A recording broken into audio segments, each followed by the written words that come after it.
Yellowstone Eruption Warning. Human brains could be popped apart if the volcano erupts. Welcome back to Mystery Truth.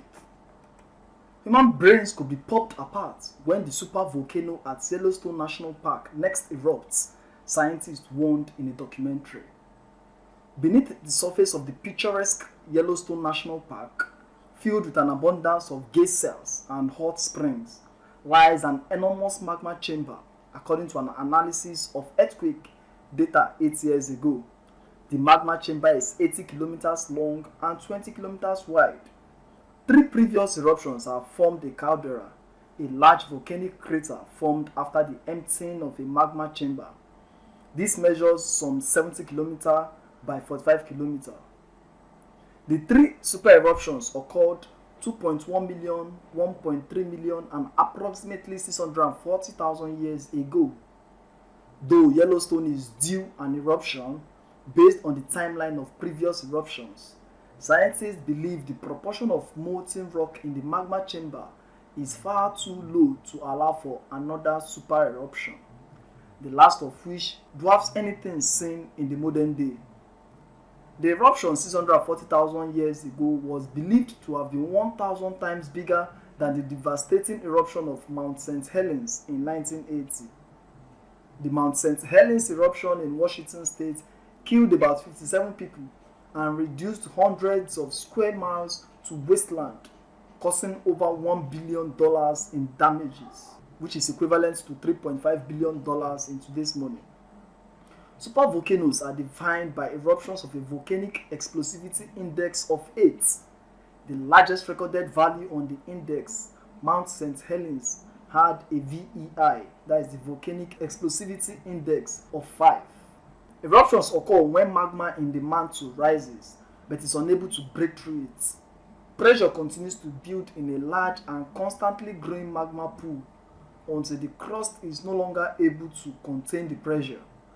These eruptions can occur at hotspots such as Yellowstone or at subduction zones, notably Toba in Indonesia. The 2004 Naked Science documentary Supervolcanoes explored how a Yellowstone eruption would affect the world and the impact it would have on the United States in particular. The blast itself would be enormous, but nothing compared to what would follow. The documentary's narrator said, "Spreading out from Yellowstone would come one of nature's most deadly forces, violent, deadly cloud of rocks, ash and gas called pyroclastic flow."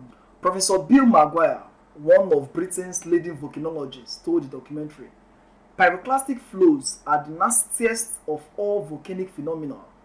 They are blasts of fragmented magma, hot ash, and incandescent gases that travel at hurricane velocities. They blast out across the ground surface in all directions from the eruption. Hidden beneath the cloud of ash is a mass of tumbling rocks. The flow travels at high speed at temperatures of up to 1,500 degrees Celsius, destroying everything it touches." Professor Maguire continued, "Death comes pretty quickly, not from the actual burning of the skin outside, but from the inhaling of these very, very hot gases. They really wreck the lungs and the throat almost instantaneously. After that, the water in the human tissue is boiled off, and there are cases in some past eruptions where people's skulls have been popped apart as the brain has essentially exploded." When the Taupo volcano in New Zealand, another supervolcano, last erupted, it produced one of the world's most violent eruptions in geology recent times. Around 1,800 years ago, Taupo erupted in what is known as the Hatepe eruption. It remains the most violent eruption in the world in the last 5,000 years. The main pyroclastic flow climbed some 1,500 meters and covered the land within 80 kilometers with igneous rock ignimbrites. Another eruption at Taupo, the Oranui eruption, approximately 26,500 years ago, caused even greater disruption. Tepra covered much of New Zealand's central North Island up to 200 meters deep, with the Chatham Islands some 1,000 kilometers away, coated in an 18 centimeter layer of ash. In Yellowstone's case, an eruption is not considered anything like being imminent. Scientific analysis in 2013 suggested around 6 to 8% of the magma chamber with an underground volume of 4,000 km3 is filled with molten rock, though the magma chamber is about 2.5 times bigger than previously thought. The proportion of molten rock is far too low to allow for another eruption. Further research in 2017 indicated that the magma chamber underwent a substantial increase in temperature and change in composition prior to the eruption. The analysis suggested that these changes could occur within decades, although volcanologists had once thought this might take centuries. Wow! Can this be real? That human brains would pop up?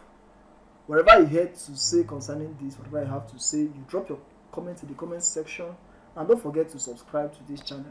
Thank you very much.